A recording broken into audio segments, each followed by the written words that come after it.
Social media sensation पर तो इतना तमाशा शुरू हो जाता है, लेकिन नीट जैसे मुद्दे पर कांग्रेस या कोई भी विपक्ष की पार्टी, मुझे कांग्रेस या किसी पार्टी से लेना देना नहीं है, वो अगर सड़क पर आंदोलन करती है तो बात ही नहीं की जाती। ये क्या देश की पूरी मानसिकता ऐसी बना दी गई है कि तमाशा सारा जो होगा वो सोशल मीडिया पे होगा और इसके बहाने आराम से सरकार मौज मस्ती करती रहेगी। गर्मी को सहकर भी एनएसयूआई और कांग्रेस को इसी जैसे आंदोलन चल रहे हैं, वैसे आंदोलन में लोग उतरते हैं, तो उसको भटकाने के लिए आरएसएस और आप पार्टी और बाकी लोगों ने फेसबुक या ट्विटर या इंस्टाग्राम पे कुछ एक बटन दबाओ और क्रांति लाओ वाले कुछ भ्रामक और छद्म आंदोलन शुरू कर देते। पहले पेट्रोल के दाम कुछ भी नहीं बढ़े थे, तब अपनी अंडरवेयर की वो देते थे, दुहाई देते थे फिल्म स्टार्स। मनमोहन सिंह को इन्होंने इतना तकलीफ दी है, अमिताभ बच्चन, जूही चावला, अनुपम खेर और क्या क्या नहीं। और ये यहाँ पर अब जो यूट्यूबर्स हैं कहीं उसमें से कहीं अब समझ में ये आता है राजू भाई कि शायद ये सारे लोग बहुत प्लांट तरीके से काम कर रहे थे, इनकी बागडोर किसी और के हाथ में थी।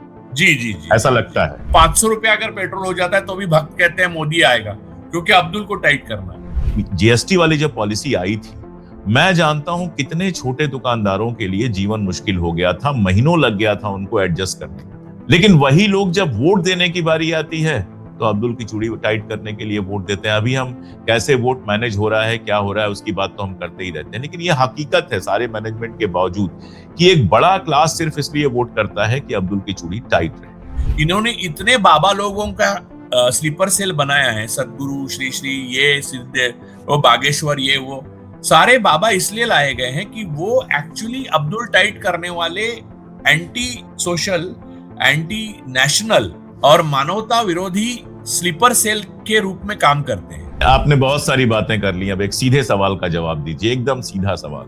मेलोडी इतनी चॉकलेटी क्यों है? भारत के लोगों की मानसिकता, एक स्त्री और एक पुरुष साथ में दिखे तो उनको कोई गलत संबंध मानने की है, और वो बहुत पहले से है, यानी 1947 से पहले से है। हाँ। और उस बात को हम राजनीति में भी लेके आते हैं। किसी भी महिला प्रधानमंत्री या पुरुष प्रधानमंत्री के साथ कोई महिला या पुरुष दिखे, यानी तो इमीडिएटली अफवाहें फैलाना भारतीय मानसिकता का एक वो है, वो मेल चौविनिज्म भी एक तरह से। लेकिन हमारे आज तक यानी जवाहरलाल नेहरू से लेके मनमोहन सिंह जी तक प्रधानमंत्री ने कभी भी इस चीज को, इस मानसिकता को भुनाने की कोशिश नहीं की।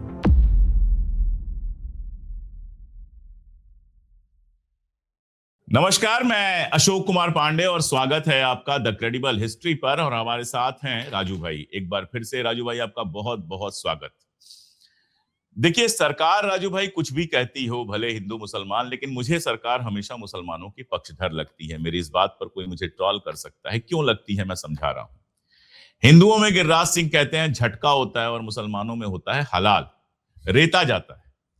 तो झटका देने का मतलब था कि 5 रुपए पेट्रोल की कीमत एक साथ बढ़ा दी जाती, लेकिन देखिए 3 रुपए पहले बढ़ती है, फिर 91 पैसे और बढ़ती है, फिर 91 पैसे आज और बढ़ा दी गई।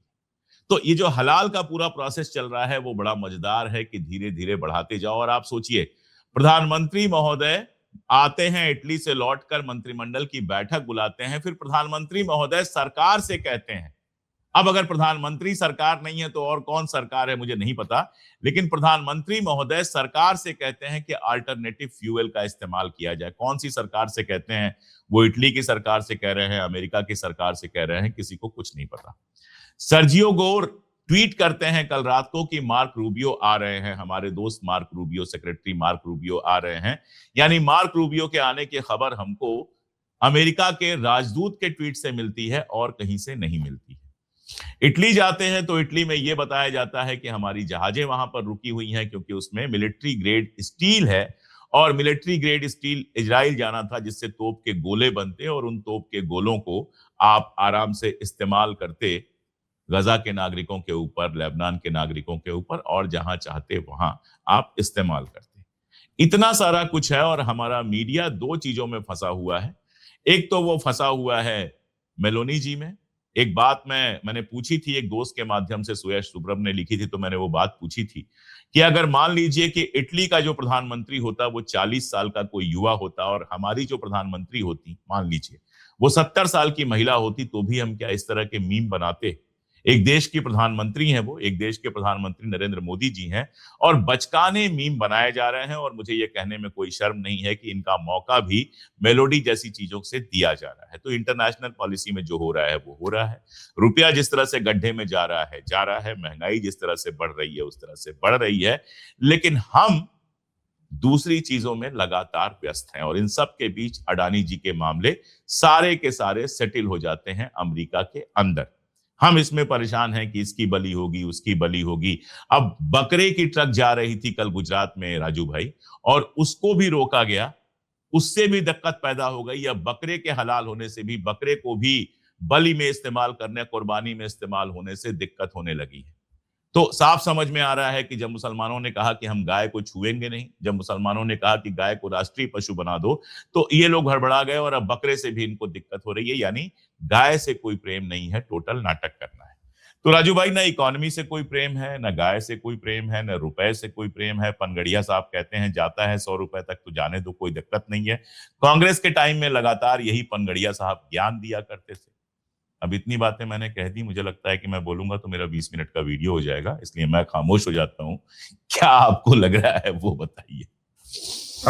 बकरे पे आते हैं पहले, क्योंकि सर अगर पूरा देश मुसलमानों की तरह तय कर दे कि मुसलमानों ने जिस तरह से गाय को राष्ट्रीय पशु घोषित करने की मांग की है, वैसे पूरा देश अगर कहें कि आज से हम वेजिटेरियन बन रहे हैं, आप खिलाओ खाना, तो 2 दिन में सरकार गिर जाएगी, क्योंकि इतना खाना खिला ही नहीं सकते सर, यूरिया ही नहीं आ रहा है।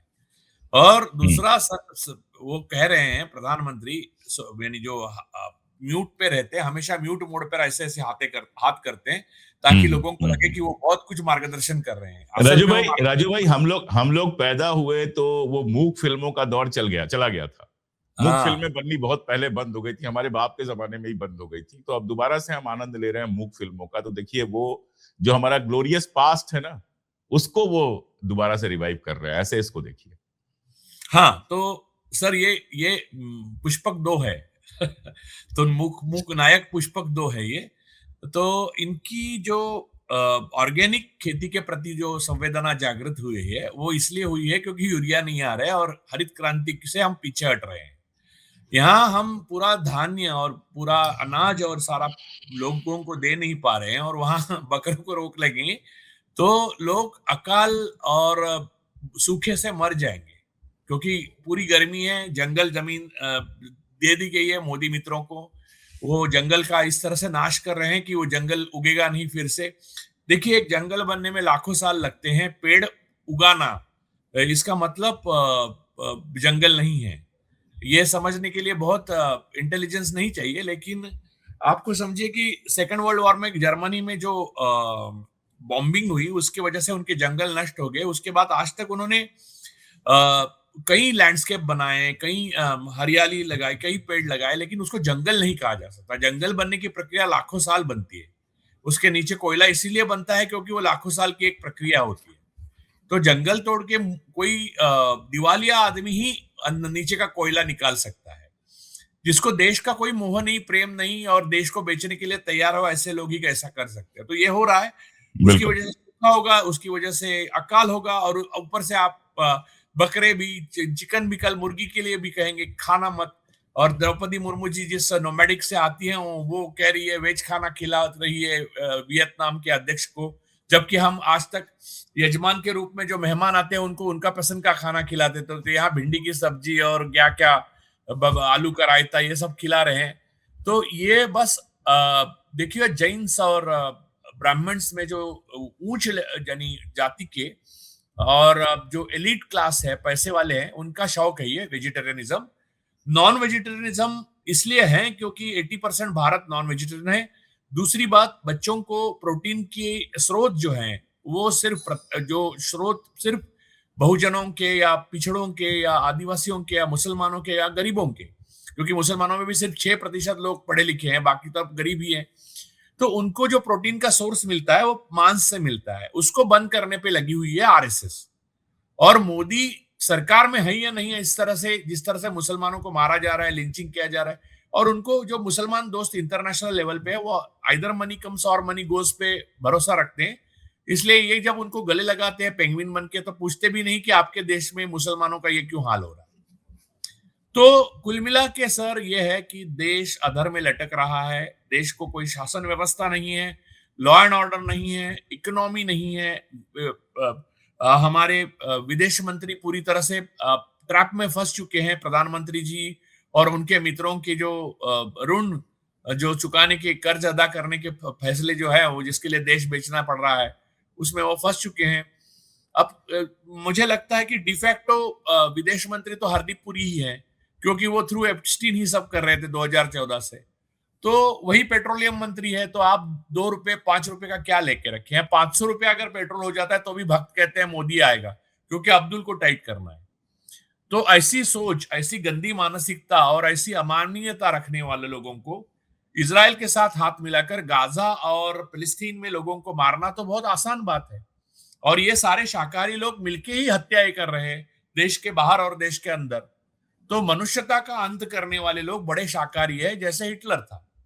तो आपके किताब में ही आपने लिखा है, तो तानाशाह में। तो बात यह है कि ये सारी जो चीजें हैं बड़े अस्वस्थ करने वाली है, लेकिन इसके लिए जो एक सशक्त विपक्ष के द्वारा एक जमीनी आंदोलन करना चाहिए, वो अभी शुरू हुआ है, जो नीट के मामले में। वही मैं आपसे बात कर रहा था, उस पर भी आते ही हैं राजू भाई। मजेदार बात यह है कि जब भी जमीन पर कोई आंदोलन शुरू होता है, जब भी सड़क पर लोग दिखाई देते हैं, इस समय इतनी गर्मी है। कल आपको मैंने बताया था कि मेरे एक बहुत करीबी दोस्त का चला गया दुनिया से हमको छोड़ के, और उसको हम लोग उसके अंतिम संस्कार में गए हुए थे। और उतनी देर खड़ा होना भी लोगों के लिए मुश्किल हो रहा था। कई लोग वहां से आकर बीमार पड़ गए, क्योंकि गर्मी इतनी ज्यादा है। और इस गर्मी में ये भी एक सवाल है, इस पर भी बात करेंगे कि 95 दुनिया की सबसे गर्म सिटीज जो हैं वो हमारी कंट्री में है, इस पर भी बात करेंगे। और हम पेड़ काट रहे हैं, लेकिन इस गर्मी में राजस्थान में लड़के निकलते हैं, यंग लड़के निकलते हैं, कांग्रेस से जुड़े हुए लड़के निकलते हैं, नीट पर जबरदस्त आंदोलन करते हैं, वो वीडियो आता है। और भी जगहों पर आंदोलन चल रहे हैं, लेकिन उन आंदोलनों पर कहीं किसी की निगाह नहीं। और सोशल मीडिया पे कोई सेंसेशन शुरू हो जाता है। सीजेपी पे जो आपका विचार है वो हम लोग जानते हैं, कांग्रेस जनता पार्टी पर, उस पर बहुत बात हम नहीं करेंगे, क्योंकि इतना महत्वपूर्ण मैं मानता ही नहीं हूं कि हम आप दोनों मिलकर और घंटा अपना बर्बाद करें उनके पीछे। ठीक है, वो जनता देखेगी क्या है कैसे है। बहुत साफ दिखाई दे रहा है कि उनके लीडरान ही नहीं, बल्कि उनकी तरफ से जो ट्रॉल्स आए हैं लिखने पर, जो ट्रॉल कर रहे हैं, वो भी कहां से आ रहे हैं सब दुनिया देख रही है। उसके बावजूद अगर कोई सोशल मीडिया पे फॉलो करता है, उससे कोई किसी को कोई फर्क नहीं पड़ता है।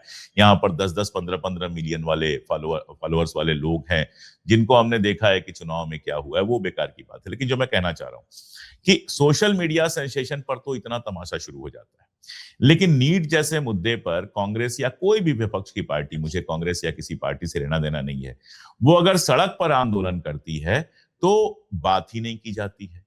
नोएडा में अगर मजदूर आंदोलन करते हैं तो उनको पाकिस्तान बता दिया जाता है। जब सड़क पर आते हैं, जब तक सोशल मीडिया पे सेंसेशन चल रहा है तब तक तो बड़ा वाह वाह होता है, लेकिन जिस दिन सड़क पर कोई उतरता है, उस दिन यही मीडिया और हमारे आम लोग भी उसको कोई महत्व नहीं देते हैं, छोड़ देते हैं। ये क्या देश की पूरी मानसिकता ऐसी बना दी गई है कि तमाशा सारा जो होगा वो सोशल मीडिया पे होगा, और इसके बहाने आराम से सरकार मौज मस्ती करती रहेगी? देखिए, ऐसा है कि आरएसएस की कई ऑक्सिलरी स्ट्रक्चर है, और आपको तो मालूम है कि कई पॉलिटिकल पार्टियां भी आरएसएस से हाथ मिलाए हुए हैं। बस वो विपक्ष में हैं इसलिए हैं। जैसे शरद पवार जी ने सीधा सीधा कहा कि मोदी जी ने जो विदेश जाके किया वो कमाल का है। तो अब क्या ही कमाल है, वो शरद पवार जी को और सिर्फ मोदी जी को मालूम है। तो ऐसे जो पार्टियां हैं वो भी उनके साथ मिली हुई हैं। तो आप समझिए कि लोगों को रास्ते पे आना नहीं है, ऐसा नहीं है। एक तो वातावरण में गर्मी की, आपने जो गर्मी का जिक्र किया, मैं खुद दिल्ली में था, तो मैंने देखा है कि क्या आप बिना कमाल। मिले चले गए? हाँ हाँ, वो मेरे मैं क्या ही बताऊं, लोगों को अरे समझ में नहीं ठीक है आया ठीक है कैट ठीक है, को नहीं नहीं बीमार, नहीं, कोई कैट नहीं, वो बीमार हमारे होगी, आपके बीच की क्या बात है। है। हाँ, नहीं, लोग सोचते हैं कि एक कैट के लिए आप वापस जा रहे हो, और एक कैट नहीं होती। कैट एक इंसान जैसे हम ट्रीट करते हैं, हम बच्चे जैसे पेट को बिल्कुल ट्रीट करते हैं। एनीवे, तो बिल्कुल बिल्कुल। बात यह है कि सर, ये गर्मी जो है उसमें लोगों को मुश्किल है। और दूसरा, गर्मी को सहकर भी एनएसयूआई और कांग्रेस को वैसे जैसे आंदोलन चल रहे हैं, वैसे आंदोलन में लोग उतरते हैं। तो उसको भटकाने के लिए आरएसएस और आप पार्टी और बाकी लोगों ने दूसरे फेसबुक या ट्विटर या इंस्टाग्राम पे कुछ एक बटन दबाओ और क्रांति लाओ। वाले कुछ भ्रामक और छद्म आंदोलन शुरू कर देते हैं। इसमें मैं आपको मैं बात नहीं कर, लेकिन एक बात बताता हूं। ये ट्रोलिंग और ये छद्म आंदोलन और विक्टिम कार्ड, जैसे कि मुझे थप्पड़ मारा, मुझे बहुत मार रहे हैं, मेरे ऊपर अरेस्ट केस कर रहे हैं, मैं क्या आम आदमी हूं, ये सब ना मोदी जी से आने से पहले 3 साल पहले अरविंद के थ्रू मैंने देखा है, नजदीक से देखा है। तो ट्रोलिंग जो है उसकी ट्रेंड ही भारत में अरविंद केजरीवाल और उनके साथियों ने लाई। तो ये सारा आंदोलन है ना, इसके परिणाम स्वरूप लोगों को किसी पे विश्वास रखना मुश्किल हो रहा है। तो समझिए कि आप देखिए, आज के तारीख में एक फैसिस्ट रेजिम के खिलाफ रास्ते पर उतरेंगे का मतलब आपका घर बुलडोज होगा, आपकी बिल्कुल। जायदाद, नाम, सब कुछ बर्बाद हो सकता है। इसके लिए लोग तैयार है, बिल्कुल। क्योंकि आप वैसे भी लूटेगा, वैसे भी सोने पे नजर है मोदी जी की। लेकिन प्रॉब्लम यह है सर उसमें कि लोगों को विश्वास रखने लायक नैतिक नेतृत्व, मुझे आप नहीं बोलेंगे लेकिन मैं मानता हूं कि एक राहुल गांधी छोड़ के बहुत कम है। मैं आपको उदाहरण देता हूं। यूपी में योगी जी ने कहा कि बारी बारी से नमाज पढ़ो। यार, प्रार्थना भी कैसे करनी, इबादत कैसे करनी है, आप बताओगे? और उन्होंने यहां तक नहीं रुके, उन्होंने आगे कहा अगर नहीं करते तो हम दूसरे रास्ते भी अपनाएंगे, ताकि सीधा अच्छा, धमकी दे उसमें दे। आपको 1 सेकंड रोक के मैं बहुत मजेदार बात बता रहा हूं कि मुसलमानों ने 2 काम किए हैं। गाय वाला तो सब लोग जानते हैं, मैंने वीडियो बनाया था, काफी लोगों ने देखा भी। वाकई ये जो कह रहे हैं ना, ये मुसलमान पहले से कर रहे हैं। वाकई बाहर नहीं पढ़ रहे हैं, शिफ्टों में नमाज पढ़ रहे हैं मस्जिद के अंदर।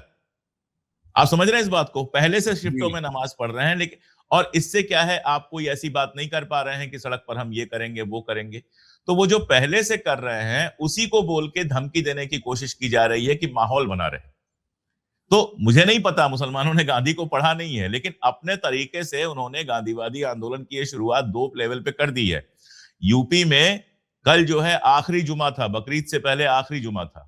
आपको पूरे यूपी में सड़क पर एक आदमी नमाज पढ़ता हुआ नहीं मिला, क्योंकि ये जो कला बता रहे हैं वो पहले से अपनाए हुए हैं। हर जुमे को यही हो रहा है कि आते हैं सब लोग, इंतजार करते हैं, एक शिफ्ट हो जाती है नमाज की, लोग पढ़ के निकलते हैं, फिर दूसरी होती है, फिर तीसरी होती है, सड़क पर नहीं आ रहे हैं। लेकिन अब सड़क पर नहीं आ रहे हैं तो सरकार के लिए एक बड़ा मुद्दा उनके हाथ से चला गया जिस पर चिल्लाते थे। तो आप उसके बावजूद ये बयान दे रहे हैं ताकि लोगों को बता सके कि शिफ्टों में जो जा रहे हैं वो तो हमारे डर से जा रहे हैं। तो ये गजब का खेल है, इन लोगों के हाथ से गेम निकल रहा है बेसिकली। नहीं, मैं इसमें एक अलग बात, एक मुद्दा रखना चाहता हूं कि मुसलमान किसके तरफ देखे, क्योंकि इस मामले में कांग्रेस चुप रही तो मैं समझ सकता हूं कि कांग्रेस की कोई जमीन ही नहीं है वहां पर अभी यूपी में फिलहाल। लेकिन अखिलेश यादव के साथ सारे मुस्लिम हैं, जबकि मैं तो मानता हूं कि आजम खान साहब के लिए भी उन्होंने जितना कर सकते थे उतना नहीं किया। लेकिन मुसलमानों के लिए वो बात करना उनका एक बहुत नेता के तौर पर, एक पार्टी की चीफ के तौर पर बहुत बड़ा वो था, इनका जिम्मेदारी थी। जिम्मेदारी थी। लेकिन इनके लिए कोई आंदोलन मायने नहीं रखता ऐसा लगता है, क्योंकि वो भी ट्वीट ही डाल रहे हैं और सारे ट्वीट्स उनके मजाकिया होते हैं। उसमें कोई मुझे प्रॉब्लम नहीं है, क्योंकि मजाकिया ट्वीट भी डालने चाहिए नेता को। लेकिन आप राजनीति को मजाक नहीं बनाइए। तो इसकी वजह से होता यह है कि आप जान न्योछावर करने वाले आंदोलन में जो आम आदमी, प्रोलेटेरियन या आखिरी आदमी, मजदूर, किसान शामिल होता है, उसके आप पेट हथेली पे होता है। तो वो शामिल होने से पहले अपने नेता की नैतिक ताकत को देखता है। वो है नहीं किसी के पास विपक्ष में, एक राहुल छोड़ के। तो और राहुल बड़े आंदोलन का अभी किसी ने ऐलान ही नहीं किया है। तो आंदोलन आप मानेंगे तो एक क्लिक के साथ change.org पे किया, या फिर ये फर्जी छदमी पार्टी जो आई है उसके उस टाइम पे टाइप पे किया। तो ये सारी जो चीजें हैं, मुझे धमकी दे रहे हैं, मुझे मार रहे हैं, ये तो हमने 2011 में देखा है सब सर। मैंने इतना करीब से देखा है कि मुझे हंसी आती है। मुझे स्क्रिप्ट भी नहीं बदला इतने 15 सालों में, वो उसका आश्चर्य होता है। अब भगत सिंह का नाम लेंगे देखना आगे जाकर, क्योंकि वो भगत सिंह उनको लगता है एक बहुत, उनको कुछ नहीं मालूम, लेनिन के अनुयायी थे भगत सिंह। ये हनुमान जी का मंदिर बनाने जा रहे हैं और शाहीन बाग में कुछ भी नहीं किया उन्होंने। एनीवे, तो बात ये है। शाहीन बाग में कहा था, शाहीन बाग में इन्होंने कहा था कि मेरे पास सत्ता होती तो मैं 2 मिनट में खाली करवा देता। मरकज हाँ, वाले मामले पे इन्होंने कितना कूद कूद के मुसलमानों पर हमले किए थे कि मरकज की वजह से पूरा कोविड फैल रहा है, वो सब लोग भूल गए, लेकिन हम थोड़े भूल सकते हैं। नहीं, और खैर, एबॉर्गेशन उसको छोड़ देते 370, हैं। हाँ। एबॉर्गेशन हाँ, 370 में भी एब्रोगेशन ऑफ उनका वो। 370 का सबसे पहले स्वागत किया था इन्होंने। हाँ, तो देखिए, ये ये एक लास्ट लाइन में बोल ही देता हूं, ये गांधी के खिलाफ बोलेंगे, भागवत के खिलाफ नहीं। और वही ठीक वैसे बात। ही नथुराम ने गांधी को मारा, जीना को नहीं। तो आप समझिए कि संघी का एक लिनेज हो, वो वैसे ही है। तो बात यह है कि छद्म आंदोलन से परेशान लोग जो हैं, एक तरफ सरकार मार रही है, एक तरफ फैसिज्म मार रहा है, एक तरफ क्रोनिज्म मार रहा है, मोदी मित्र इनको मार रहे हैं, पेड़ काट रहे हैं, और दूसरी तरफ विपक्ष में जो छुपे हुए मोल है आरएसएस के, वो छद्म आंदोलनों द्वारा नैतिक आधार जो है विश्वास रखने के लिए, वो नष्ट कर रहे हैं। लोग रास्ते पर क्यों नहीं आ रहे हैं? तो इसका ये जवाब यही है। अब इसको परस्यू करना जरूरी है, किसी रास्ते पे आंदोलन। आप एनएसयूआई ने जो आंदोलन किया नीट का, वहीं रुकना नहीं चाहिए, वो देश भर फैलना चाहिए, सिर्फ नीट के लिए नहीं, हर चीज के लिए। पेट्रोल के दाम बढ़े, पहले पेट्रोल के दाम कुछ भी नहीं बढ़े थे, तब अपनी अंडरवेयर की वो देते थे, दुहाई देते थे फिल्म स्टार्स, तो साइकिल पे आते थे अनुपम खेर, याद है आपको वो जमाना? मनमोहन सिंह को इन्होंने इतना तकलीफ दी है, अमिताभ बच्चन, जूही चावला, अनुपम खेर, और क्या क्या नहीं। और ये यहाँ पर अब जो यूट्यूबर्स हैं कहीं, उसमें अब से कहीं अब समझ में ये आता है राजू भाई कि शायद ये सारे लोग बहुत प्लान तरीके से काम कर रहे थे, इनकी बागडोर किसी और के हाथ में थी। जी जी जी ऐसा जी लगता जी है। जी जी, क्योंकि सर उनकी भारत को बेचने से उनका नुकसान नहीं होने वाला, क्योंकि वो देखिए, पहला जमाना नहीं है राष्ट्रभक्ति का। ये पहले ही मनी लॉन्डर कर चुके हैं करोड़ों, सैकड़ों करोड़। हमारे बड़े स्पोर्ट्स स्टार जो हैं, जिनको हम भगवान मानते हैं, वो है फिल्म स्टार है, वो मनी लॉन्डर करके दूसरे देश में ले जा चुके हैं, जहां से इनकी नसें दबती है। यहाँ उनको कुछ भी नहीं है, यहाँ तो वो रहते हैं क्योंकि यहाँ से पैसे की उगाई कर सके बचे हुए लोगों से। हमारे हमारे लोग अस्थिपंजर भी हो गए, यानी उनकी सिर्फ चमड़ी और हड्डी भी रहेगी, तो भी ये लोग सिनेमा की टिकट या क्रिकेट की टिकट लगवा कर उनसे पैसे निकलवाएंगे, और वो लॉन्डर करके यूएस, मॉरिशस, सेशेल्स और कहीं कहीं लगा लगा देंगे, और वहां की नागरिकता ले लेंगे। तो आप देखिए, बीजेपी के सारे नेताओं की दूसरी पीढ़ियां कहां पर सेटल है, वो किसके पार्टनरशिप में विदेशों में। बिजनेस कर रहे हैं। तो बिल्कुल। उनको देश बिकने से कोई फर्क नहीं पड़ता। फर्क पड़ता है जिनको वो रास्ते पे आएंगे, लेकिन उनको विश्वास पात्र कोई नेता नहीं है। ये दुविधा में देश फंस गया है। तो ये एक अंधा युग है देश के लिए, और इससे बहुत बच के रहना चाहिए, हर चीज को सावधानी से देखना चाहिए, जो हम और आप देख ये रहे हैं। आपने एक लाइन कही, यूं ही कह दी, लेकिन ये बात बहुत समझने वाली है। आपने कहा कि सोशल मीडिया जो है वो मजाक बना के रख देता है, आंदोलनों का मजाक बना के रख देता है, और ये सही है। सबसे आसान काम है, कोई अगर कैंपेन चल रही है तो वहां पर जाकर एक लाइक कर दीजिए, वहां पे जाकर ज्वाइन का बटन हो, ज्वाइन कर दीजिए, आपको कुछ नहीं करना है। कहीं 50 रुपए की मेंबरशिप दे दीजिए। ये घर में बैठे बैठे सारे कामों के बीच में आप करते हैं और भूल जाते हैं, और आपको ये फीलिंग होती है कि आप एक बदलाव का हिस्सा हैं, जबकि बदलाव हो ही नहीं रहा होता है। दरअसल जो आपका गुस्सा है, जो आपकी परेशानी है, उसको वेंट करने का एक माध्यम आपको दे दिया गया है, जहां जाकर आप वेंट कर लेते हैं। आपको लगता है मैंने कुछ किया, है ना, आप सोशल रिस्पॉन्सिबिलिटी जो फील करते हैं, आपको लगता है मैंने कुछ किया। तो फिर मैं कह रहा हूं कि सीजेके मेरा पॉइंट नहीं है, पॉइंट ऑफ रेफरेंस नहीं है। बहुत लोगों ने मुझसे कहा वीडियो बनाओ, मैंने कहा कि अभी करने तो दो कुछ। किसी की फॉलोइंग हो गई है तो बहुत सारे एक्टर्स की फॉलोइंग हो जाती है, तो उससे कुछ करने दो, कुछ जब करेंगे तो उस पर बात करेंगे, अभी तो कुछ किया ही नहीं है। तो ऐसे तमाम सारे हैं, आपने change.org की बात की, ऐसे तमाम सारे आते रहते हैं, लोग भेजते रहते हैं, समर्थन जताइए, आदमी कर देता है, नहीं करता है, और इसका असर ये पड़ता है कि गुस्सा बड़ी आसानी से वेंट हो जाता है, और जहां गुस्सा निकलना चाहिए वहां नहीं निकलता। नंबर एक। नंबर दो, ये हिंदू मुसलमान वाला, अब्दुल की चूड़ी टाइट करने वाला इतना ज्यादा और इतना गहरा भर दिया गया है कि जो आदमी नीतियों से जबरदस्त परेशान होता है। राजू भाई, जीएसटी वाली जब पॉलिसी आई थी, मैं जानता हूं कितने छोटे दुकानदारों के लिए जीवन मुश्किल हो गया था, महीनों लग गया था उनको एडजस्ट करने का। लेकिन वही लोग जब वोट देने की बारी आती है तो अब्दुल की चूड़ी टाइट करने के लिए वोट देते हैं। अभी हम कैसे वोट मैनेज हो रहा है, क्या हो रहा है, उसकी बात तो हम करते ही रहते हैं, लेकिन ये हकीकत है सारे मैनेजमेंट के बावजूद कि एक बड़ा क्लास सिर्फ इसलिए वोट करता है कि अब्दुल की चूड़ी टाइट रहे। ये दो समस्याएं हमारे सामने एक साथ दिखती हैं। आपको कोई रास्ता नजर आता है? मुझे दो दो लेवल पे काम करना जरूरी है, और वो रास्ता, इसका रास्ता तो है सर, इसमें कोई दिक्कत नहीं है।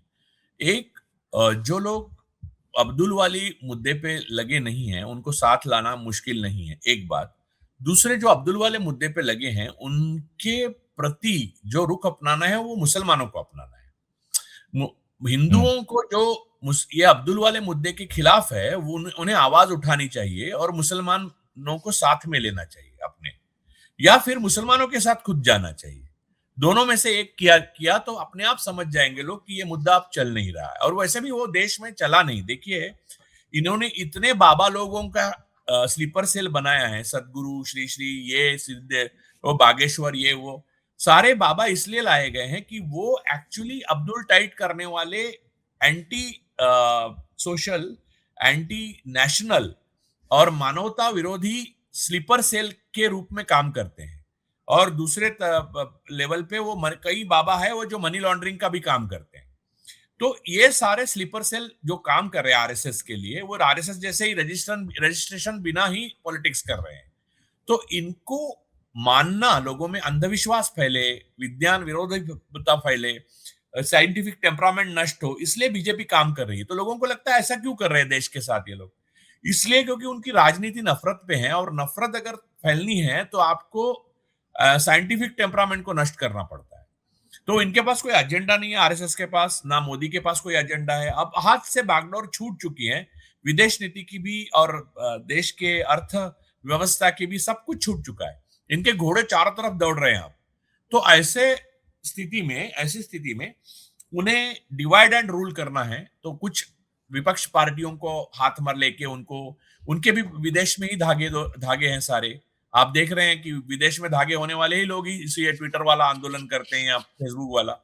तो जो लोग ऐसा करते हैं उनसे क्या कहते हैं कि गुड कॉप बैड कॉप वाले खेल खेलते हैं आरएसएस वाले।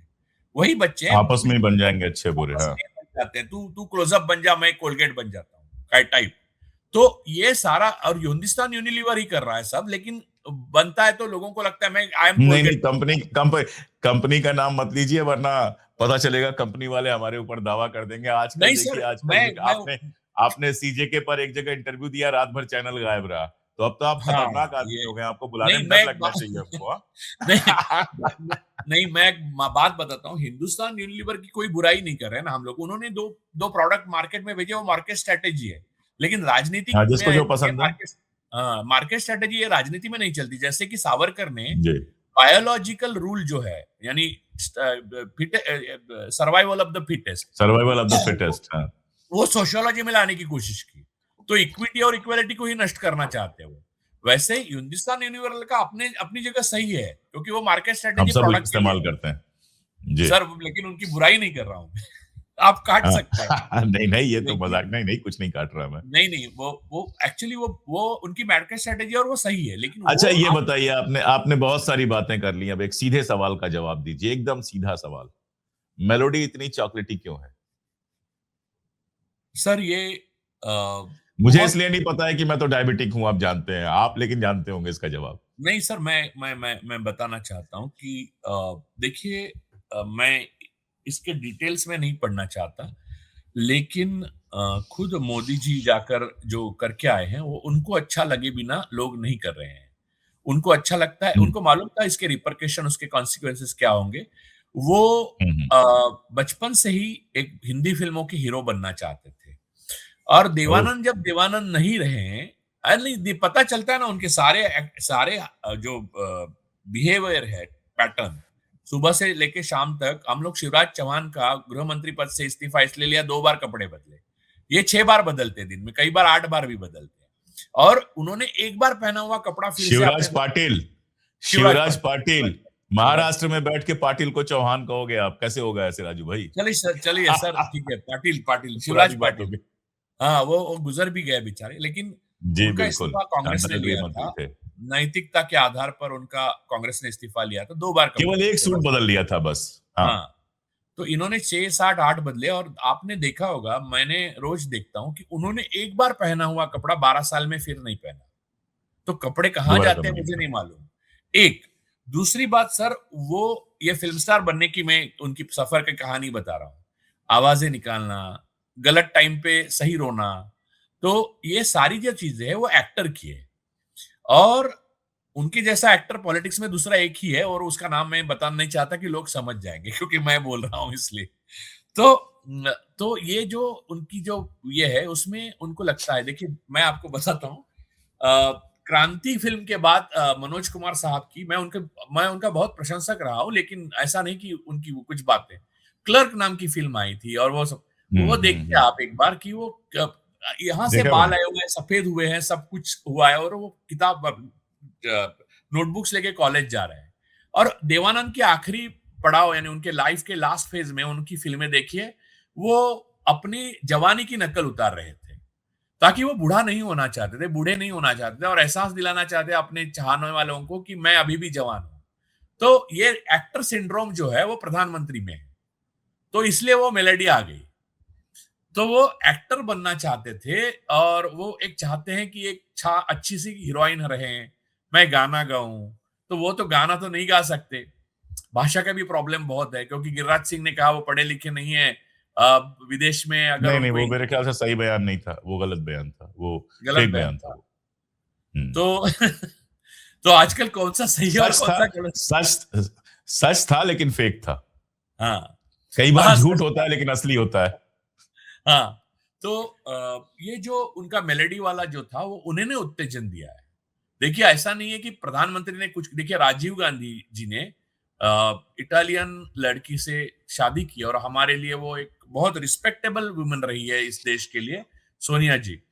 और उन्होंने यहाँ आने के बाद जो अपमान और ह्यूमिलिएशन लोगों की से सहा है इटालियन होने की वजह से, उसका कोई गलत नहीं, उन्होंने हिंदुस्तानी बन गई वो, और हिंदुस्तानी औरतों से ज्यादा हिंदुस्तानी बन गई। फिर भी उन्होंने जो सहा, वो उसके बैकग्राउंड पे मोदी जी का जो मेलोनी जी के साथ जो फोटो सारा शूट जो है, और जो बैकग्राउंड है उसका म्यूजिक बचा है, बस यश चोपड़ा का म्यूजिक पीछे लगा दीजिए, तो ये सिलसिला इन इटली राजू नाम भाई, की एक इसमें इसमें थोड़ा आपसे मैं डिफर करूंगा। जितना आपने हाँ, कहा उससे मैं सहमत हूं, लेकिन लगता है हम भारतीयों की कुछ दिक्कत है।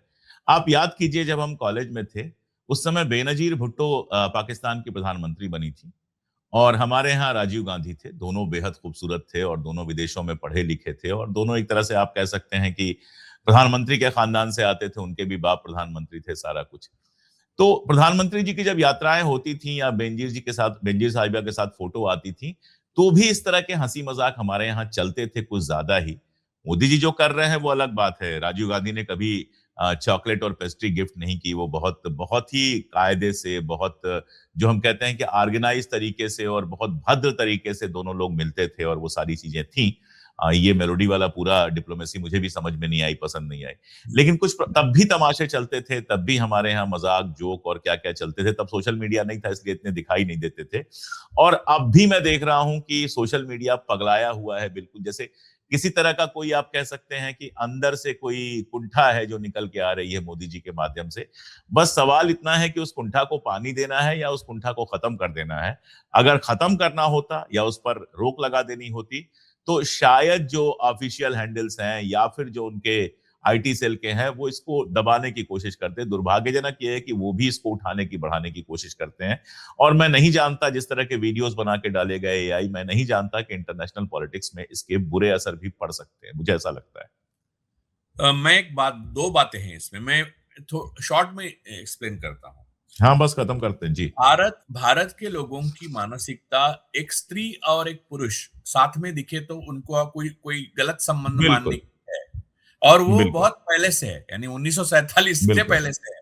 हाँ हाँ हाँ और हाँ। उस बात को हम राजनीति में भी लेके आते हैं। किसी भी महिला प्रधानमंत्री या पुरुष प्रधानमंत्री के साथ कोई महिला या पुरुष दिखे, यानी तो इमीडिएटली अफवाहें फैलाना भारतीय मानसिकता का एक वो है, वो मेल चौविनिज्म भी है एक तरह बिल्कुल। से। बिल्कुल। बिल्कुल। लेकिन हमारे आज तक के, यानी जवाहरलाल नेहरू से लेके मनमोहन सिंह जी तक, प्रधानमंत्री ने कभी भी इस चीज को, इस मानसिकता को भुनाने की कोशिश नहीं की, जो बहुत दैट्स द अभद्र होता पॉइंट। था। वो भना बिल्कुल, भुनाना दैट्स द अभद्र पॉइंट। होता था। ये पहले प्रधानमंत्री है जो इस चीज को चाहने लगे हैं। वो चाहते हैं कि अपने बारे में ऐसी अफवाहें फैले। तो जो सिलसिला इन इटली हुआ फिल्म, जो वो जो है, वो चाहते हैं प्रधानमंत्री, इसलिए हुआ। वरना आप देखिए, एक भद्र तरीके से भी आप मिल सकते हो, किस भी कर सकते हो किसी को। उसमें देखिए, हम्म। आपको भारत जोड़ो यात्रा में राहुल जी ने कितनी सारी महिलाओं के साथ आलिंगन किया, हक किया, लेकिन कहीं भी आपको उसमें अभद्रता नहीं नजर आई होगी, पूरी शालीनता नहीं नजर आई। नहीं नहीं। महिलाएं भी बड़ी सुरक्षित बिल्कुल। महसूस कर रही थी। क्या ऐसा करना प्रधानमंत्री को मुमकिन नहीं था? मुमकिन था। उनका चॉइस है ये, कि महिलाओं के साथ उनके जो शिष्टाचार के जो मीटिंग्स हैं, वो भी लोग अभद्र तरीके से देखें। ये एक अलग टाइप का सिंड्रोम है और ये इंफीरियोरिटी कॉम्प्लेक्स से भी आता है। और महिलाओं के प्रति जो सम्मान की भावना है वो ना होने की वजह से आता है। वो आरएसएस की पूरी आरएसएस में है और आरएसएस की चलिए, जो भी है, आपने एक फिल्म का नाम लिया और मुझे एक गाना याद आया, दूर तक निगाह में थे गुल खिले हुए। अब दिक्कत यह है कि हमारी निगाह में दूर तक गुल नहीं खिले हुए हैं, हमारी निगाह में दूर तक कांटे ही कांटे दिखाई दे रहे हैं। जिस तरह महंगाई बढ़ रही है और रुपया डाउन हो रहा है, बहुत लोगों को लगता है कि अरे रुपया डाउन हो गया तो हमें क्या फर्क पड़ता है। एक छोटा सा एग्जांपल दे दूं कि आपने अपने बैंक अकाउंट में 1 लाख रुपए बचा कर रखे हुए हैं और आपको लगता है कि ये हमको सेव करेंगे। रुपया पिछले 10 साल में जो लगभग 50% के आसपास गिर गया है, तो दरअसल आपके 1 लाख रुपए की वैल्यू सिर्फ 50,000 रह गई है। बाकी छोड़ दीजिए, कभी आराम से, मैं इकोनॉमिक्स का विद्यार्थी रहा हूं तो बार बार जाके उधर उलझ जाता हूं, तो बाकी छोड़ दीजिए, समझा देंगे। दूर तक निगाहों में खार हैं। 95 शहर हमारे दुनिया के सबसे गर्म शहरों में शामिल हैं। पेड़ हमारे काटे जा रहे हैं। पहाड़ों पर जाकर देखिए क्या हालत है। बिजली के बिल लगातार बढ़ेंगे आपके, बाकी सारी चीजें होंगी। दिल्ली के अंदर बिजली की कटौती शुरू हो गई है। फॉल्ट बताकर 4-4 घंटे काटा जा रहा है। बहुत साफ समझ में आ रहा है कि लोड शेडिंग हो रही है और क्या क्या हो रहा है हमसे बेहतर आप जानते हैं। एक आपको सर्किल बता दूं, बस विशेष सर्किल हम लोग पढ़ते थे, एक सर्किल बता दूं। खाद नहीं मिल रही है तो आपको ऑर्गेनिक खाद यूज करने के लिए कहा जा रहा है। साथ में मानसून खराब होने की उम्मीद है क्योंकि आपने पूरा बैलेंस बिगाड़ दिया है। साथ में डीजल आपको नहीं मिल रहा है, यानी सिंचाई नहीं हो पाएगी, मानसून से भी सिंचाई नहीं हो पाएगी, प्लस खाद आपको सही नहीं मिलेगी, उत्पादन कम होगा। उत्पादन कम होगा, इसका मतलब ये होगा कि एक्सपोर्ट कम होगा, इसका मतलब ये होगा ग्रामीण गरीबी और बढ़ेगी, इसका मतलब ये होगा कि डिमांड नीचे चली जाएगी और इसका मतलब ये होगा कि हम एक ऐसी सर्किल में फंस जाएंगे जहां हमारा बाजार लगातार नीचे की तरफ जाता चला जाएगा। लेकिन किसी को इसकी चिंता नहीं है। म्यूटेड वीडियोस हैं, सुंदर सुंदर, कभी विदेश से म्यूट वीडियो हैं, कभी इंडिया में मीटिंग के म्यूट वीडियो हैं। प्रधानमंत्री सरकार को निर्देश दे रहा है। ये ऐसा हुआ जैसे अशोक कुमार पांडे टीसीएच को निर्देश दे रहा है टाइप की चीज हो गई और लोग तालियां बजा रहे हैं। अब तालियां बजा रहे हैं तो बजाते रहिए जब तक हाथ की लकीरें मिटने न लगे। एकदम जोरदार तालियां बजाते रहिए, बिल्कुल करते रहिए, सारी एक्टिंग करते रहिए, तालियां बजाते रहिए, मस्त रहिए। जहां तक अब्दुल का सवाल है तो अब्दुल टाइट नहीं है, अब्दुल अपने रास्ते निकाल लेगा। मेहनती कौम है, अपने रास्ते निकाल लेगी। अपने बारे में जरा सोचिए। ठीक है राजू भाई, अगली बार फिर बैठेंगे तो ऐसे ही और लंबी थैंक बात यू। करेंगे। और अगली बार आप दिल्ली आएंगे तो बिल्कुल कोई एक्सक्यूज नहीं सुना जी जाएगा, जी सीधे जी यहाँ आएंगे, मैं एयरपोर्ट से जी उठवा लूंगा आपको। जी जी, जी जी। नमस्कार। Thank you. नमस्कार। नमस्कार।